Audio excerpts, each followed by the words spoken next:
We're live. It's your boy Pitts from Pitts and Push Sports Talk Radio, Pitts Sports Zone, through the eye of the tiger. We're back. Saturday, execution style. What's going on, Coach? Game day. Let's get at Hey, it. it's game day, Pitch. How you doing, man? How's everything going? I'm good, man. I woke up this morning. That's all I could ask for. Absolutely, absolutely, no doubt about that. So let's talk. Take us through that ride, that long 2 day travels. How is that? Actually, it was pretty daggum good. We stopped in Scranton, Pennsylvania, so we had an opportunity not only to stop there and get something to eat. The guys enjoyed the meal, but also we had an opportunity to go by Lackawanna College and evaluate some recruits. So we had an opportunity to go by and watch. They had a walkthrough, so we went by and we watched the walkthrough for a little while, and we got on the road. So we had, as coaches, we got some work done as far as recruiting goes, and the players, nice hotel, relaxed, everything's fine, no issues. Everybody doing what they're supposed to. Everybody's on time, and a little small 4.5 hour ride here. So everything worked out well. The guys were good. Everything worked out. Have you ever left a player because he was late to getting on the bus? Oh yeah, absolutely, no doubt about it. Yeah, Oh, we'll leave him in Pittsburgh. We haven't left anybody at the hotel yet, but if you're late at the hotel, then if you're a starter, you're definitely not starting. And if you're a backup, you may not see the field. So I tell guys all the time, we're strict when it comes to being on time, making sure you're where you're supposed to be at. Because what it boils down to is we always talk about this all the time, Pitch, but better men, better husbands, better fathers. We're not just preparing you for football, we're preparing you for life, making you absolutely. understand the importance of doing the things you're supposed to do on time. Because and I know in the real world, if you're late for your job on a constant basis, you're looking for new employment. It's not a situation where you're going to just Absolutely. be able to do what you want to do. So I help you guys understand time is of the essence, especially when it comes to playing football. Absolutely. And how has the players been able to relax once they got to Rhode Island? What have you done any walkthroughs? We done some walkthroughs, but they have time in between. So they had a good rest last night. Woke up this morning, got breakfast about 8:30, and now they're back in their rooms relaxing a little bit. They have a stretch at 10 o'clock, and then they have a walkthrough at 10:15. Then they'll be able to go back to their room after that walkthrough for about 45 minutes, and they'll relax. We got pregame meal at 11:45. Then we'll hop on the bus at 1 o'clock and head to the game and try to get there about 2.5 hours, 2 hours and 15 minutes early, so the guys can get there and get accustomed to what's going on. The trainers have time to tape ankles and all the other good stuff that goes on Saturday mornings before a football game starts. So today you guys are in Bryant. And what time does your game start today? Game today is, I think it's 4:05 because I think we're on ESPN three. I think that's what we're on. Okay. We're streaming on ESPN three, so I think it starts at 4:05. So listen, for those who's able to watch today, ESPN, you can get it in at 4:05. Robert Morris versus Bryant. So take us through the executing of this week's game plan, right? We talked about wanting to minimize missed tackles, right? But we wanted to be diligent as well, and our approach to um, being keen and studying and being aware of down and distance plays, etc. But also the running game. What are your thoughts? How you feel about today's game plan? I feel real good about it, especially the offensive side of the ball. To be honest with you, I think we're going to be able to do some things on offense that we haven't done when it comes to the running game. We changed up a couple of things here and there, nothing extensive, but just enough to know that we got a different old lineman up front. Like I told you, we lost our starting center, so we had to do Right. some things around the young man that we're putting in there. Young man we're putting in there as a redshirt freshman, so we got to make sure we do some things that he feels comfortable with, as well as the other guys around. And that's important on that O line, that the two offensive guards that are next to him understand their role and they need to pick up their role because they have a freshman there. But as a freshman, he's done a good job this week of making the checks when it came to front four, whether it's a 4-down line or a 3-down line, giving checks on where the linebacker is, who the Mike linebacker is. And like I said, right down the middle of the field, quarterback, center, so on and so forth, he's making those checks and he's done a good job. Now, the word of the week, the wow, what we talk about when it comes to diligence, he has had careful, persistent, everything he's done, careful, precise work and ethic and what he's supposed to do. So he's done a great job of doing those things and getting on top of his game. So the young man's ready. And I think that, we got some guys back or some key pieces back on defense we needed. One of our starting safety was down, but he's back. And one of our starting linebackers was down and he's back. So we're getting some pieces we need that are essential to us, trying to be victorious in this game. What have you noticed within your defense and being more intentional in their tackling? the thing that they've been doing a great job of is what you and I always talk about. They're keeping their head up. They're seeing their target. They're making sure that they're seeing their target as they're going to attack. Not a whole lot of ankle biting. That's the Right. whole thing in practice. We made it a purpose of them understanding and made it a point of them understanding when you're going in for a tackle, make sure you see your target. Make sure you keep your eyes up. Make sure you're wrapping up. Make sure you're doing a good job on the guy that you're going to make a play on. Make sure you're not looking at the ground, because if you're looking at the ground, bad things can happen, not just missing a tackle, but also concussions and other things can get bad when you're looking at the ground going in to make a tackle. It's funny. I wanted to bring up to you on Thursday. I wanted to ask you, is there any at any moment where you guys have, movies with the guys, or I think like before I played a game when I was in school, I always used to watch a football movie, right? Okay. And the Okay. and the two movies that I like, some people may not know this movie. The one was Wildcats with Goldie Hawn and Wesley Snipes and them. Absolutely. And then the second one was The Program. Were, Okay. were there any football movies that you enjoyed when you was growing up? The craziest thing is the one movie I love is Remember the Titans. Now, I was Oh, already an yeah. adult when that movie came out, but I loved that movie just because of what it represented. The other movie, Right. and I showed them a clip from it. I don't know if you remember Any Given Sunday, but the locker Yeah. room scene with Al Pacino, guys know everything's an inch. Everything we want is an inch away from what we're doing, whether it's life or whether it's football. So I showed them the locker room scene for that. But it's funny you talk about movies on the bus.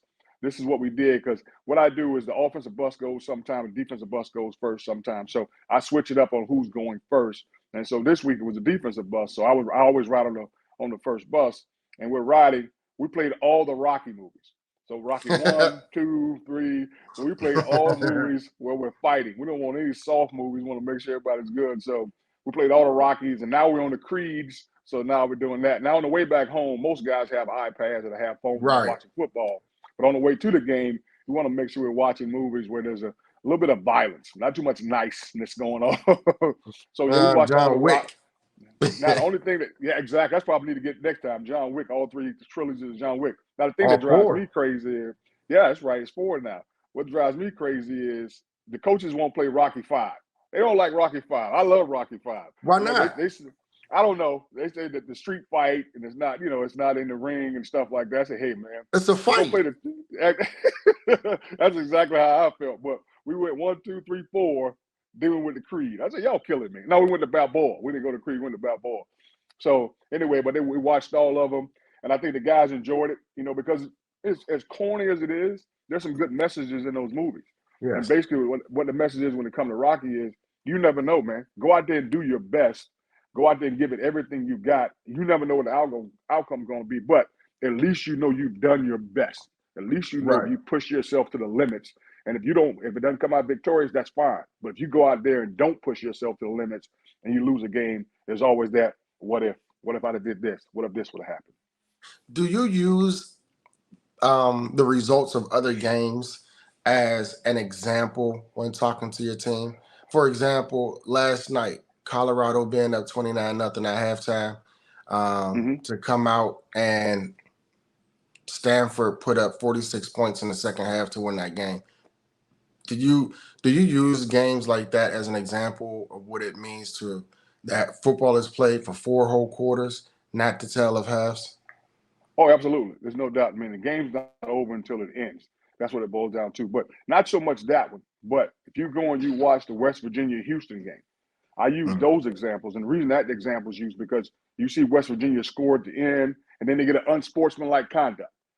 The same thing that happened with Virginia and Maryland, I think. They get an Yep. unsportsmanlike conduct. So now, instead of kicking from the 35, they're kicking from the 20, which Right. gives Houston an opportunity to return it. And they return it to the Yep. 45. Then they throw an out route and they get another 10 yards. And it gives them the opportunity to throw the ball 45 yards because most quarterbacks can throw it 45 yards. And they went on a Hail Mary just because of something that simple and Right. that dumb to do something that I should know. It's not dumb because they knew that's stupid to do something that's stupid and get an unsportsmanlike, and now you're kicking from the 20. So I use examples like that all the time. The example last night is just an example of a team not understanding that it's four quarters. And again, we know Colorado can score. They do a great job. I think the defense just got a little bit lax. Like I didn't watch the whole game. Actually, I woke up this morning And my wife was like, "Did you watch the game?" I was like, "No." And I went down to breakfast, came back. She said, "They lost." I said, "What do you mean they lost? They were up 29-0." She said, "They lost the game in double overtime." I was like, "Wow." So first thing I said to the guys is, "Guys, we got to play to the end. We got to make sure we play 60 plus minutes, not 60 minutes, 60 plus minutes, because you never know what's going to happen."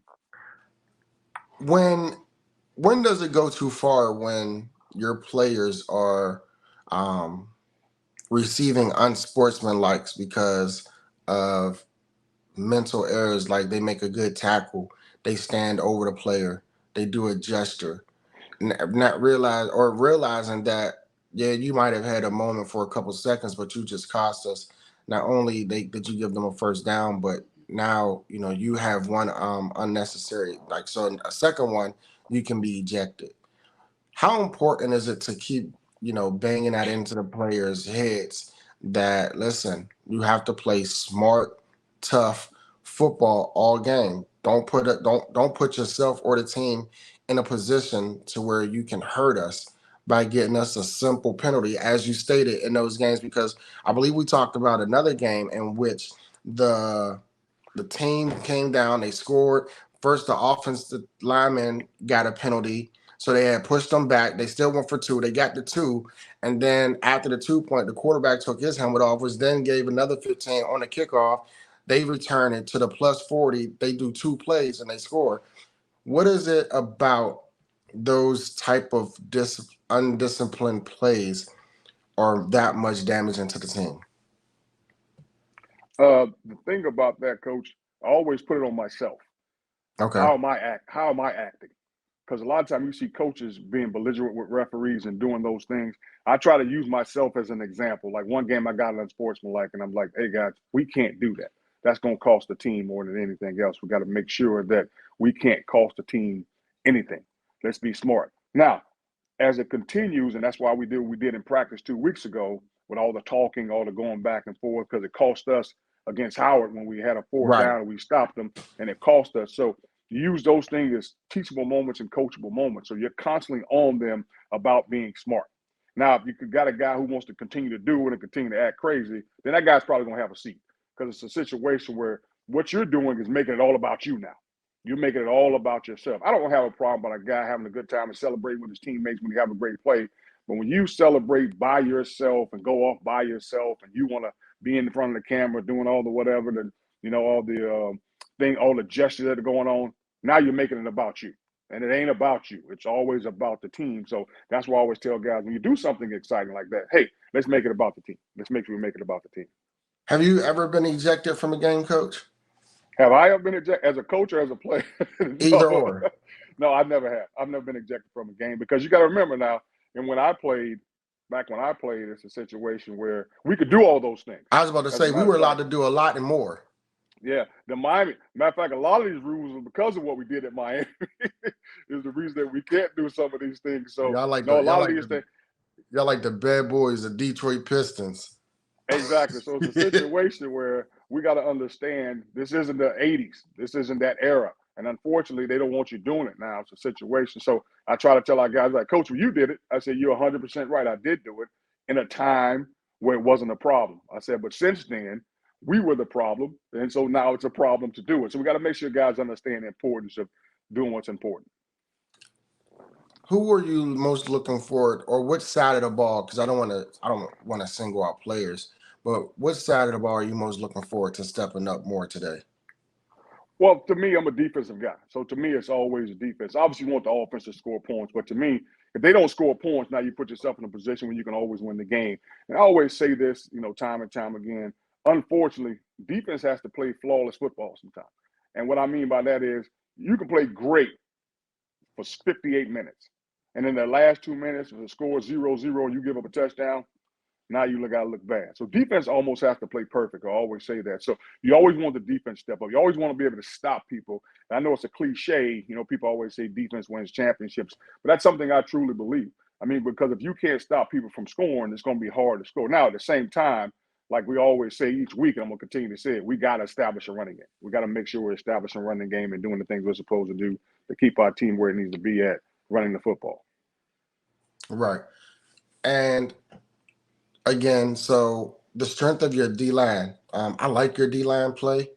I think your D line, especially your D ends, um, the defense as a whole. I love the swagger of your cornerbacks.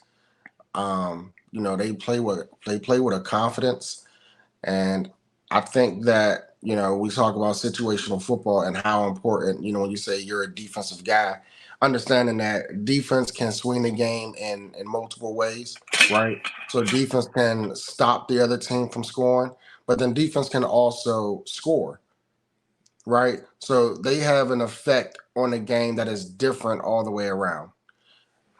When it comes to your O line play for the on offense, what is the one thing you say, what we need to focus here, and I think if we focus here, we'll definitely be better off. We'll have a good it'll be a good day for us. The thing that our offensive line has to do is like I told you this past week, their defensive tackles are very good football players. We got to be able to move those two guys inside. If we can't move those two guys and get those two guys out of the way, do a great job of getting on them and then working up to the second level when it comes to the linebackers. The important thing is to get movement up front before we do anything else. So we got to make sure we're getting that movement we need up front versus that defensive line versus those defensive tackles in order to get things in the direction that we want them to go in. Today's goal is to start fast. Is what something we talked about on Thursday, right? You, Yes, have you been re-emphasizing that to your team?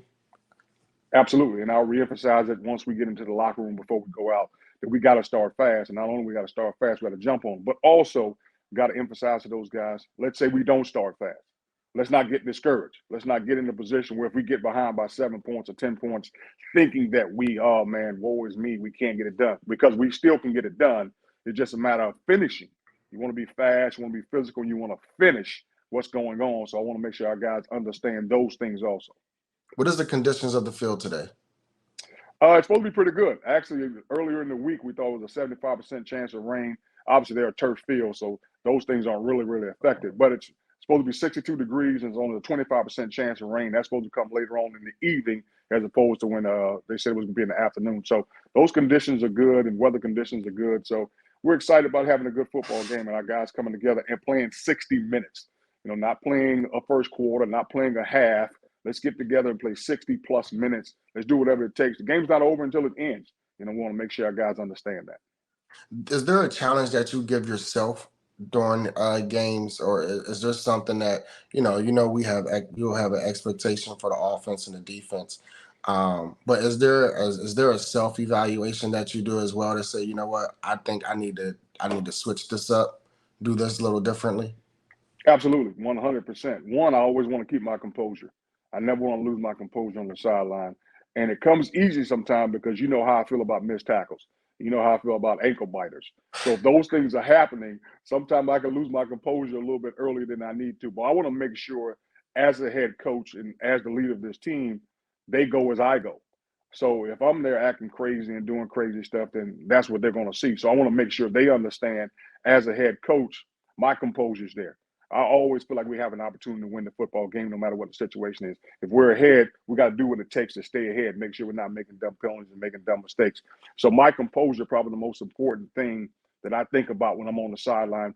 Even if we do something bad, my gestures, they all may look at me, how are my gestures going to be? Am I going to be pissed off, screaming and hollering at coaches? Or am I going to be still calm, cool, and collected? I try to be a lot like Tony Dungy. I know that's hard because he's done that for Mm. years, but I try to be like him on the sideline, making sure my mindset and where I am and making sure I understand, hey, there are always people looking at you. You got to always keep your composure. You got to make sure you stay that leader who's staying calm and cool. Now, don't get me wrong. I'm going to get excited. I'm going to get excited when we do great things. I'm going to get excited if we do some dumb things. But composure and excitement are two different things. I want to make sure they understand it's excitement about what's going on, not losing my composure and exploding on everybody on the field. When we talk about our wows and we go over the uncomfortables, the confidence, the training, the practice, the diligence, um, are the players, do you make them aware that everything that you are trying to instill in them on a playing field perspective also transcends to things that they can carry over to their individual personal lives? Oh, 100%. There's no doubt because every time we talk about a wow, I make them understand this is not just about football. This is always about life. When you talk about diligence, when you talk about confidence, when you talk about uncomfortable, all the words that we've had so far this year, all those things pertain to your life. All those things pertain to your job. When you go into a job, you can't always feel comfortable. You can't raise up the ladder of a corporate ladder by being comfortable. At some point, you got to get uncomfortable and get out of your state of I want to stay where I am. No, if you want to move up the ladder, you got to be stronger. You got to have confidence to do those things, to walk into a boardroom and demand that boardroom the way you need to have that. And you got to have diligence when doing those things. You got to make sure that you're doing precise work. You're doing precise work and giving precise effort at what you're doing. It has to be careful, and it has to be, what word am I looking for here? It has to be in a due process. So when you're doing your due diligence and you're getting those things started, those are the things that are extremely important. So What are your words, or what are the last words that you're saying to your team today before y'all walk out to go onto the field? fast, physical, finish. Got to start this game fast. We got to make sure we jump on these guys, get out here quick. We got to be physical throughout the game. Can't miss tackles. Can't allow guys to tackle us on the first play. If I'm a running back, first play, you can't bring me down. First tackle can't bring me down. If I'm a wide receiver, I got to get yak yards. Got to make sure we're getting yak yards. But most important, we got to finish every play. We got to finish every quarter, and we got to finish this game in order to be victorious. I know we normally don't, but I think it's important for the viewers and people watching to understand that as a coach, you do a lot of pouring into others, and it's kind of like a preacher, right? A preacher Mm-hmm. pours a lot into others, but then they also have to have somebody pour into them. And everything that you do and you give to the players, you give unselfishly. You give because you care. Not Mm-hmm. only do you care for them as athletes, but you care about them as individuals. You care Mm-hmm. about them graduating. You care about them carrying themselves on to the next level of life, wherever that may take them. And I think I just wanted to highlight the fact that your wife plays a pivotal part into pouring into you. Um, and I just feel like I'm always a person that I think we should give flowers, and I know you give your wife her flowers, but I just wanted to give her a shout out, on the show, and for you to highlight that as well, because I know it takes a lot to go from a field of emotions to come home and still have the field of emotions. Can you just elaborate or take us a little bit more into that? Well, the funny part is, man, sometimes she takes it harder than I do things. There are times we lose a game, and she don't even want to talk to me. She's like, I can't do this one. I don't like this. I don't appreciate it. But the thing about it, we're there for each other, and we're always going to be there for each other. She's always there for me. She understands the importance of me being able to come home and come to an environment where it's relaxed and I can do what I want to do, and it's not a situation where I'm going to bring that loss home. I was telling the guys this in chapel because I do the chapel service here. I was telling them this in chapel. When we lost all those games last year, if I would have constantly brought that home, oh, we'd be divorced because you got to understand you can't bring that negativity home. She's not responsible for us losing football games, and she understands that. But she also understands that emotionally I'm tied to this, but also emotionally she's tied to it. So that's probably why it's a little bit easier because, like I said, there's been games where she's been like, I know the Howard game. She walked on the field. She's like, this one hurts. I don't want to talk to anybody right now. Let's just go home. Let's go upstairs. So it's she goes through the same emotions sometimes, depending on the game. But she always asks me how I'm doing, and I say, "Hey, I'm good. I'm good." Or, "Nah, this one's getting to me. This one bothers me." So she's there. She's my rock. She's been my rock for the last 21 years. So that's the positive thing about my wife. Shout out to Miss Clark, man. Yo, man. uh, So, Coach, you go ahead and take us away. What you want to say to the people before we get off today? Hey man, I just want us to start fast. I want us to be physical, and I want us to finish. And let's do what we're capable of doing. Let's play 60 minutes of football. Make sure these guys understand. Let's play 60 minutes of football, and let's do what we're capable of doing. Let's let these things come together. Let's not let the moment get too big. I heard Dion talking about this earlier. Some guys let the moment get too big that they can't stand up to it. Don't be afraid of your light. It ain't your darkness that frightens you; it's your light. So don't be afraid of your light. Do what you're capable of, and let's get it done. And let's go, Bobby Moe. Let's go, Bobby Moe. You heard from Coach here. My, I think my suggested theme music for the team today is Meek Mill. Is you ready? Is this what you've been waiting for? That's it, Sometimes I baby. used to grind That's like it. that, to shine like Hey, this. hey, Listen, it'll hold get you up. ready. Hold up, wait a minute. Y'all thought I was finished when I bought that ass this morning? Y'all thought it was ready? It's your boy Pitts with Pittsburgh Sports Talk Radio, Pitt Sports Zone, coming to you. Coach Bernard Clark Jr., head coach Robert Morris University, Bowie TV Sports. Listen, every Tuesday, Thursday, and Saturday, 9:30 a.m. Come holla at us. Enjoy your Saturdays. Good luck today, Coach. Let's go 1-0. Take care. Appreciate you.